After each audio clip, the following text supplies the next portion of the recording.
Knicks Media Day was on Tuesday, and some interesting tidbits that we learned from the team, guys returning back, so-called excited play with Mike Brown, who seems to have had a positive impact so far on the team. But are we actually ready for a championship? Hit that rock.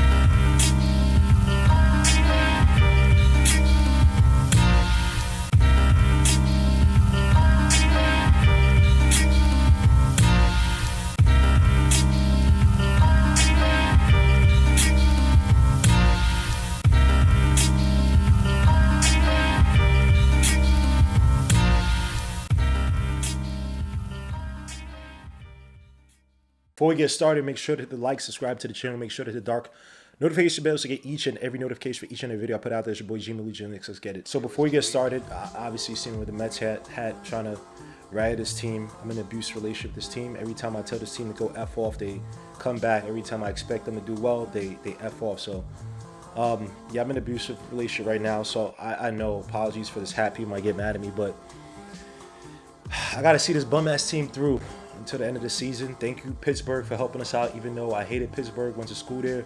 Hate the Steelers, 2004, 2010, 11 Jets, I already know the vibes, but screw you, Pittsburgh. But thank you for helping us out against the Reds, who we shouldn't have had to struggle with. We should have been 30 billion games above 500. Anyway, let's get back to the topic. New York Knicks with the media day on Tuesday. A lot of interesting things we've learned from the Knicks. First and foremost, let's talk about Mike Brown, New York Knicks coach, new coach of this squad coming over from the Sacramento Kings, and it seems as if he's already had his imprint on what he's trying to instill and bring onto the Knicks. He said that he wants to play a fast tempo style of basketball where he's getting quick to the corners. So obviously corner three is going to be really important. Something that Tom Thibodeau said back then. It's not about Tom Thibodeau. Also said he want the guards to basically touch the paint, and kick it to the outside when need be. Sometimes Thibodeau says, well, let's not even go there. Tom Thibodeau got killed. He said, his offensive antiquated is over. Mike Brown, who had one of the best offenses about 3 years ago with the Kings, is preaching the same thing. Anyway, it does not matter. Mike Brown wants to have an offense that's predicated more so on pushing the ball around, making sure everybody gets their touches. And it's interesting because people, they look at it and say, well, Jalen Brunson, is that really going to fit with Jalen Brunson? And I think that what Mike Brown wants to do is definitely get everyone touching the basketball, everyone get into the rhythm, which I actually agree with, right? And I mentioned this on a previous video before, what he did with guys like De'Aaron Fox, who typically average around like a 28% usage rate. It went from like, say, when Mike Brown finally came into the team, his first year with the Kings, his usage rate would creep up throughout the quarters, right? Go from like 24 to 25 and 27 and 32. And Mike Brown basically kind of iterated. He's like, look, essentially he wants the ball to move around. He wants everybody to get the touches. He wants people to get good shots, which is fair. I can't really poo-poo on that. He wants guys like Brunson to basically get better shots than him just basically, controlling the offense and then, trying to put whatever he has left in the gas tank in the fourth quarter, which is fair. And as I'll get to, I'm just interested into seeing how Brunson's going to respond to that. Now, when you look at what else he's talked about, he said, he basically wants rotation where he has 9.5 to 10 guys. He stated, I try to play as many guys as I can. Even when I was in Sacramento, we had an injury during the season. There's a point in time towards the end of the season where I started a two-way guy in Keon Ellis. So I'm going to try to play who can help us win. I'm going to try to give us opportunities. So hopefully, with the deep as our roster is, everybody will get an opportunity at some point during the season, which is actually interesting. And granted, so the Kings, when guys like Kevin Huerter struggled defensively, he tried guys like Chris Duarte in the preseason. He tried other guys in a position like Malik Monk to start. So he will switch around the lineups. Now, people have complained in Sacramento that some of the lineups just didn't make sense. Now, granted, they just didn't have a great personnel in Sacramento. But when he mentioned Keon Ellis, it's like, bro, Mike Brown, son, done. God. Like, what the hell are you talking about? You hated Keon Ellis. You did not want to play that guy. That was one of the guys, because De'Aaron Fox said it wasn't him. He said it may have been some other guys. Bro, come on, son. You did not like no damn Keon Ellis. Do not use Keon Ellis's name to make a point when you really don't have one. Come on, bro. Like, let's be a little bit better. You know what I'm saying, man? But Mike Brown, is putting out there, he's going to try to see as many people in terms of how things are going to fit. So these preseason games are going to be pretty important. Seeing how rotations work around. But essentially, the ball will be moving. Again, with guys who will be more accustomed to the ball being in their hands. Brunson, Cat. It's going to be interesting to see how this thing plays out, especially Brunson, who is the de facto, not even de facto, he's the leader of this team. Now, granted, obviously Jalen Brunson spoke. And he also did speak about, his first few impressions from Mike Brown. Said he's excited. These are the words that Brunson used to describe his early takeaways from working with Mike Brown. Said, I think it's going to be fun. Said Brunson, I'm trying to do his voice. He has like a nasally, who pointed out, I can't do his voice. Kind of like that, yeah, like airy, who pointed out he and his teammates will be willing to adapt. It's a new year. Everything's going to be new. So everything's going to be exciting in the beginning. Just really excited to get the season started. I think we could probably answer some of these questions better once we actually start practicing and get to know each other a little better. Which basically is like, look, man, I'm going to say the positive stuff until we start to play and we see how things work. And granted, look, man, guy with a new offense, and a lot of times these things don't really work unless you have a championship level team and he's making tweaks, right? We talk about Steve Kerr and how he brought the best out of Draymond Green, but still made Curry a focal point of the offense. Now, granted, when Curry was with Mark Jackson, he had the ball a lot more in his hands.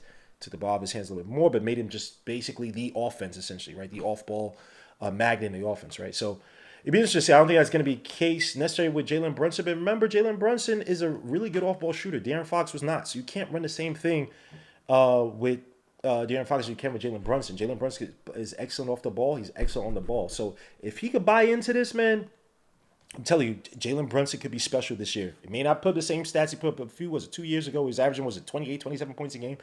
But offensively, he could be that much more of a threat. Now, he's not going to be the Curry. But if the ball's moving around, guys like Macau, OG, and Anunoby are feeling comfortable getting into that production like they had right before the first OKC game last year. If they could continue that production, all four of those guys, Cat, Brunson, Macau, OG, when the East is in the house, oh my gosh, danger.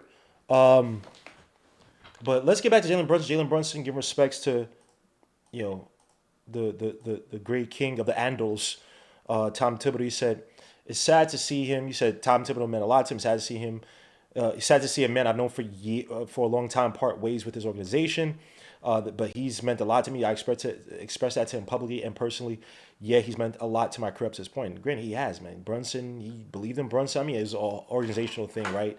Leon Rose is a big believer in Brunson as well, too. I was a big believer in Brunson, too. Don't mess with that's my son right there. But Tom Thibodeau did break the best out of him, right? You have a coach who believes in you, puts the ball in your hand in important moments. When you're having a bad game, Brunson's like, bro, you shot 0 for infinity through the first 3 quarters. I need you this fourth quarter. The ball's right back in your hands. That puts so much stupid confidence in players, bro. Stupid confidence in players. And so he brought the best out of Jalen Brunson. Say what you want. Jalen Brunson revived this team, and Tom Thibodeau deserves a lot of credit for it. But Brunson will have to move on, and he's going to have to buy into Mike Brown's system. And unfortunately, seeing guys like freaking Jeff Teague and some of these other players, man, they just don't speak that highly of Mike Brown. Not saying he's not a good coach. It's like, I don't know, they just don't really believe in him, it seems like. So we'll see, man. I'm hoping the best for Mike Brown. I just got to be convinced, and Jalen Brunson's definitely going to help do a lot of convince. Now, Josh Hart's an interesting one. He got his finger. He got that. He got that Mike Baldinger. Brian Baldinger. Brian Baldinger's pinky's like broken. It's from the NFL. His pinky's like a little bit different, but man, Josh Hart got that nasty Jordan thick finger. I don't know what's that. He's got surgery for it. But then something went wrong, so he got to sue his doctor. He probably got it done by Dr. Zismore or something like that. Sue to all my people from New York. Remember Dr. Zismore. What happened to Dr.? Hopefully he's alive. I don't know. He was old when I was young, so hopefully, I don't know. Rest in peace if he's not alive, but God bless him. But he had the finger surgery. It acted up, it re-aggravated it. He's going to have to wear a splint. He says he's going to have to wear a splint until next season where he gets the surgery again, I guess. But it's interesting to see, here's him talking to it. He's talking about, they're asking him, would he feel comfortable coming with a bench for Mike Brown? And the whole idea is he's going to start. A lot of people don't think he's going to be a good fit in the starting lineup. And again, he's a Tibbs guy as well, too. He spoke fondly of Tibbs as well, too. That was his guy. Even before he got to the Knicks, he spoke fondly of Tibbs in that video with him and Kyle Lowry. He was definitely a Tibbs guy, but Tibbs trusted him. Kind of failed him sometimes last year in the playoffs. But how does Josh Hart fit into the squad? A rebounding guard who's not a great shooter. Shot, 33% from outside, I believe, last year. The year before he shot better. But The guy struggled with his shot, struggled with confidence in terms of attacking the basket, even though he's a good finisher at the basket. But he's a connector, right? He's a guy who's going to give you those important rebounds. But it typically comes near the end of the game where you see that true impact. Not saying he doesn't rebound throughout the whole game, but those we got to have that rebound. I got to get that offensive rebound. I got to get that defensive rebound. He's always there, right? But his defense is also kind of struggling as well, too. He doesn't move as well laterally as he probably did when he was younger. Just watching Josh Hart, how does he feel in the squad? Is he a Mike Brown guy now? You know, they joked about him coming off the bench. He said he take whatever role. He said he'd ask for a trade if he's come off the bench. But, you know, I do question. And Mike Brown is an all-in guy, the all-in philosophy that kind of worked at first with the Kings and then failed. He's an all-in guy. Everybody got to buy into this program. Does Josh Hart fit into Mike Brown's program if he has to come off the bench? Is he going to be a first name call off the bench? How do they utilize him come off the bench? He's going to be a facilitator come off the bench to replace replace parts of Jalen Brunson if he has to sit. Now, granted, they also are banking on Malcolm Brown, which I'll talk about in a little bit. But Josh Hart, many times last year in those fast breaks, you know, he was a guy pushing the tempo, right? I know the Knicks had the slowest pace or whatever, second slowest pace, right? Mike Brown must have pushed that up. But when we attack in the fast breaks and Josh Hart was there, sometimes he had some stupid ass turnovers. But he was also the guy that got us a lot of easy buckets, a lot of easy assists on those fast breaks. Got to give Josh Hart a lot of credit. Always push the tempo up, doing a lot of things. And if you run a heavy pick and roll system for him, you can kind of hide Jalen Brunson on the bench for a little bit, even with Brogdon in there or Brogdon not. So, look, man, Josh Hart's he's a weird player. He's getting paid, what, $20 million? It's not a crazy amount, but for a bench player, I just hope that his confidence doesn't wane. I just hope the finger doesn't limit him too much. But I like Josh Hart on this team. I think you need him. You need that veteran presence. Also, too, you need that circle around Jalen Brunson. They are the leadership squad. Him, the council, him, Macau. Well, I don't know about Macau being a leader. Dante was Dante. You know what I'm saying? Dante, even. You know, it's like Moss. Look at that. But Josh Hart, Jalen Brunson, I think represent some type of leadership council on a team or leadership figures, or I don't know how you say it. They're kind of those icons of the team. You take them away, you kind of mess up the rhythm a little bit. Does Jalen Brunson vouch for Josh Hart to get those minutes playing alongside him? You know, when lineup stagger, I don't know if he's going to fight for him to start, but he's probably going to fight for him to be in that fourth quarter lineup. But in games where you need that size from the front court position, and Mitch Robinson and I say my son, my guy, I like this guy a lot, his game a lot. Ariel Purdy. When you need that size on the front court, Josh Hart might be the odd man out. So it means he also gave credit to Tibbs. You know what I'm saying, man? He said, yeah, obviously I love Tibbs. I'm always going to have love for Tibbs for the things they helped me out with and putting me in position to be successful, to be paid. So always got love for him. And I hope he's doing well right now. But obviously we have Mike, and we're extremely excited about what he brings to the table offensively. And defensively, obviously, is going to be a little bit of filling out our process. Filling out process, but we're excited. We're excited with what this team has, what this team can be. But now it's about gelling. It's interesting. You're saying, well, I hope he's good right now, Tibbs. So you haven't been talking to Tibbs. You can't even give this guy a phone call. It looks like Jalen Brunson still be hitting up, but damn, Josh, you leaving your man hanging? Damn, son, that was your man, son. Damn, son, that's crazy. I treated Tibbs like that. I'm only joking. I'm pretty sure he knows about him and keeping contact. He just said that in passing. But I think Josh Hart's gonna be a very interesting player going forward. You know, does he make a guy like? Can he make a guy like McCullough expendable, given the fact that they need to cut somebody? Do they see McCullough as that value? I don't know. A championship level team, bro, you need those veterans. You need a Josh Hart in your team for a championship level team. So we'll see, man. It's tough to really call it right now, but yeah, Josh has a very interesting mark on him this season for the Knicks. Next up, Mikal Bridges, my son, my done life. With his half-ass respect to Tibbs. He said, anybody losing a job, I'm a human first, always. So I feel for somebody going through that. I always appreciate Tibbs here. A great guy and everything. Always felt for him. Man, shut your ass up, man. Look, Mikal, you my son, bro, but you one of the reasons why he's going. Look, you didn't like the minutes thing, which is fine, but he also changed for you. He's like, I'll play you a little bit less. Took you off less. You know, you led the league in minutes from the defensive end to the offensive end. You're second in the league at one point. Right? So we get it. You needed less time. You were getting burned out there. I don't disagree. You were a point of attack defender. Guy's not fighting off the screen, so you have to fight over the screen to still defend that guy. Cat. So I get it. I'm not going to sit up here and say that you shouldn't have gotten less, usage, at least defensively, less minutes on the floor to kind of preserve your physical frame, bro. I get it, but we already know what you're probably doing behind the scenes, bro. It's cool, man. You got paid too. Well, you know what I'm saying? He sat up there. He said, "Hey, I took a pay cut to stay with the Knicks." Blah blah. You know what I'm saying? He could have got paid $300 million as a free agent in 2026. Even though I'm not sure who would have paid him $300 million. As much as I like it, I don't think he ain't worth that much money. They also took a $6 million discount, right? Because he could have got the extension at 156, but he got at 150 for 4. So good on him. Look, he's helping us out. We're still not above that second apron, which definitely helps us out. We're gonna have to become a second apron team at some point, but Mikal Bridges is definitely taking some concessions to help this team out financially. Hopefully he's not getting an LC in his name like dumbass Kawhi Leonard. I used to think Kawhi Leonard was smart. That guy's dumb. No offense, suit to Kawhi Leonard, but that was dumb. To get an LLC with basic your initials and getting paid on the table, bro. Are you that lazy? Suit to Kawhi Leonard, bro. I like Kawhi Leonard. He's actually one of my favorite players to watch when he's healthy, but it's just, come on, dogs. What are we doing here? Anyway, back to Mikal Bridges. You know, he spoke on the other Knicks players on the bench that you can rely on. Said we have good players on this team, blah blah. Kind of like a slight to Tibbs to say, look, we got to play these other players, and it seems like Mike Brown's going to play those other players, right? They have value for Brogdon, so they you know, we'll get to that a little bit. Brogdon, Shamet might have a lot of value for this team next season. Granted, if Brock can stay healthy, so Mikal's definitely going to be able to preserve a little bit of his energy, his physical frame, and not burn out so much next season. But I do wonder, can he be a little bit more effective, less minutes and use under Mike Brown? I'll say one thing about Tibbs. Granted, Mikal Bridges' use was never great, but Tibbs was finding ways to utilize Mikal. If you look at like the playoffs, remember he started to become our fourth quarter answer. And there were games this season with Mikal Bridges. I mean, you can talk about the Blazers game. You know what I'm saying? Like, he stepped up big, hit the game-winning shot. I think he had 30 in that game. He had the crazy Spurs game.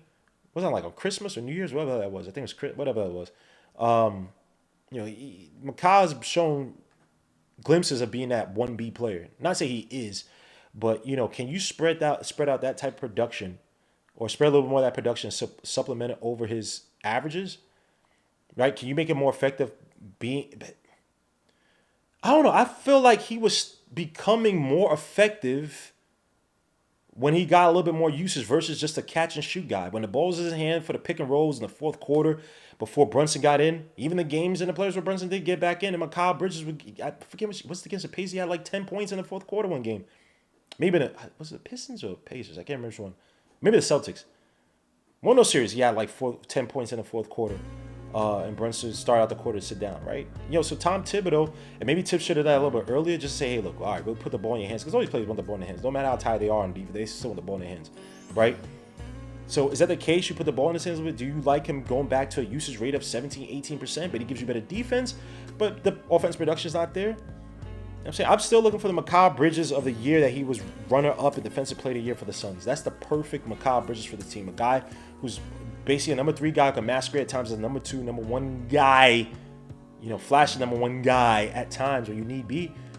But he's a guy that's going to give you that tough defense, play the passing lanes, just be a disruptor on defense, right? And they said, he wasn't a defender coming into the league like that, right? It's like, oh man, he's always an offensive guy, but he played his defense, right? So he has to buy into that. And Mike Brown, he struggled by instilling defensive principles and defensive intensity at the Kings. Makes it a little bit different, but they still have their issues, right? We're talking about age. Talking about mileage on the legs of some of these guys. These guys are going to buy in. They're also talking about you bringing in a whole new system. These guys have to buy in, and they looking at it like, look, we were only 1 game away, game 1. They may have that in their head. I know we did not get it to game 7. It's, hey, we were 1 game away, because if we win game 1, we probably win the series in their head. That's how the Knicks are thinking. So are you changing so much that we just not going to buy it because it's garbage? Right, in the first 20, 25 games probably will dictate whether guys are truly buying in to this coach. Right, I just until maybe the coach has to either try to set his all-in philosophy and guys just buy out, or he just gives in and say, all right, we'll just go back to what the basic play. I don't want to say basic, but just going back to the basics of what you guys did last year to just try to get us into the playoffs or get us a good spot in the playoffs. I'm speculating. I hope these guys buy in and we're successful. We get that 55, 60 wins, 55 wins, 50 to 55. I don't know about 60. But it does remain to be seen. Do these guys buy into what Mike Brown is preaching? And Mikal Bridges is gonna be really important because remember, he struggled with his confidence after that OKC game. and he started to shoot badly from the floor, he struggled with his confidence. And let's be honest too, because people like to kill Tibbs. If Mikal Bridges continued to play like he did at the beginning of the season before the OKC game, you take that prediction from OKC game and you just draw that over the season, would he have been complaining as much? Would he have been complaining as much? There are games where post game you had Josh Hart, they had to come and talk up for the guy. Yeah, he's a good guy, man. He's just blah blah blah, like covering for him. It's like, well, but is that on you because you were shooting bad? Is it the minutes? Possibly. There's probably some issues with minutes, but bro, you were just missing shots. Catch and shoot, you were missing. Threes that we had to have, wide open threes, you were missing. That's not a... I get it. You run the floor, it could take your legs out, and legs are extremely important in terms of these jump shots, even for catch and shoots, but you're still just missing open shots, bro. You're still missing open shots. I'm not one of these people that says, oh, you got to attack the rim. Because I know physically, I know that's not you. People play, if a guy, oh, you're 6'7". Just because you're 6'7" doesn't mean that you just run over people. You can just barrage into people. You're 6'7" praying mantis.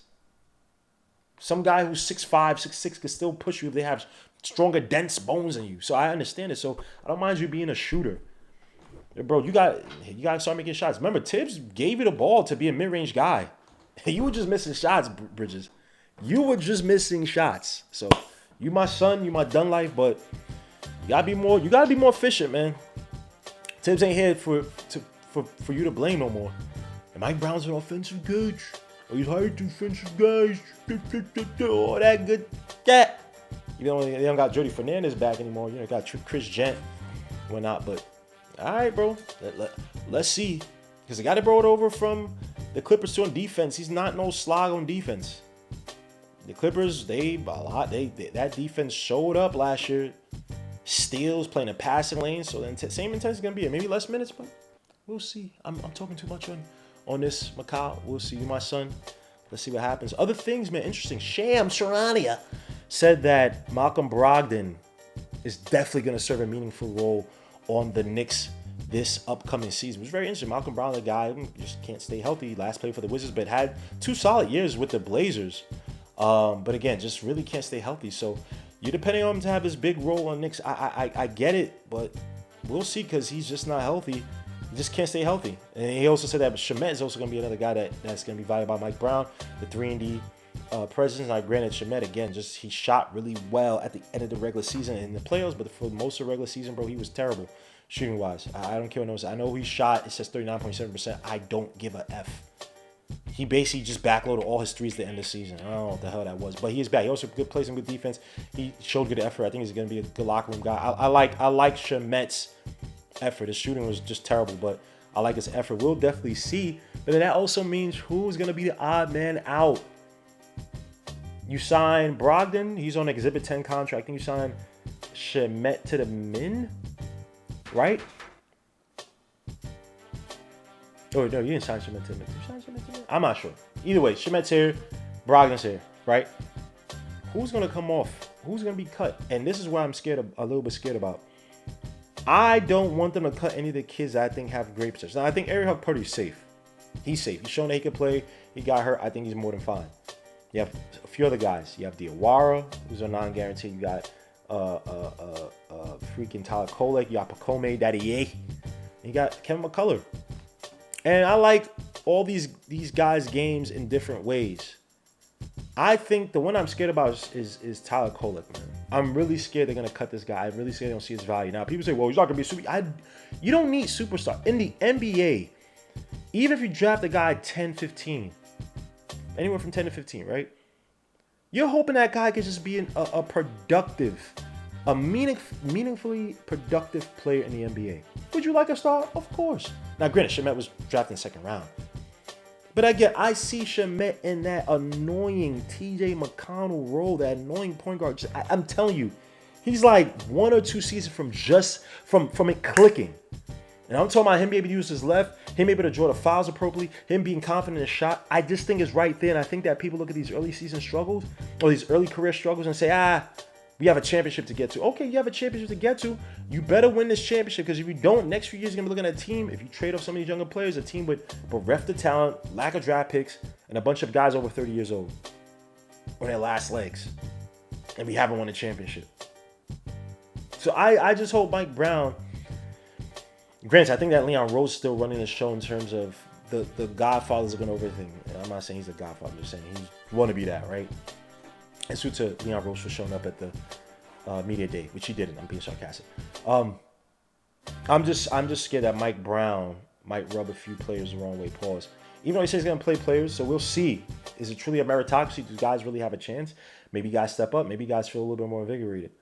I think a guy you can let go is maybe McCullough. And I don't dislike McCullough, but I don't see the upside in his game. I don't think is high. I think he could be a productive player in this league, but I don't see this crazy. I don't see this thing where we have to have McCullough. Another guy, to Pacome. Even though I like Pacome, I like the defense he showed at the beginning of the season last year. I thought his 3-point shot, he has a nice shot. I thought that if you played him more, I think that his confidence would have increased during the season. He could have been a productive 3-and-D type of player, replacement defender, kind of key defender for the Knicks last season. For whatever reason, Tibbs just went away from that, which I didn't like. I don't know why Tibbs didn't do that or why Tibbs did that. I want to see what he does this season. I want to see what he does in the preseason. I want to see how he shows out. It's an important preseason for a lot of these guys, especially young players, because somebody's getting cut. Now, Diawara is cool. Now, people say, oh, a suit to my brother Darcy, man. Diawara. I watched him too, and he put up some pretty crappy numbers. He's like, okay. The whole Siakam thing, that's going to... I'm not even going all the way with that. He has good frame, good height. Again, there's a reason why he went near the back end of the second round. Like, you look at the profile, especially when a guy has a physical profile and the production's not there, and the flash really is not there. He's played decent in sprint, but even just the... Can I see him dominate? Like, is there a film where he's just dominate? No. I'm talking about flashes, not consistent. I'm just flashes of domination. You don't see that with Diawara. That's no disrespect to Diawara. Look, I ain't trying to hate. I hope he does well.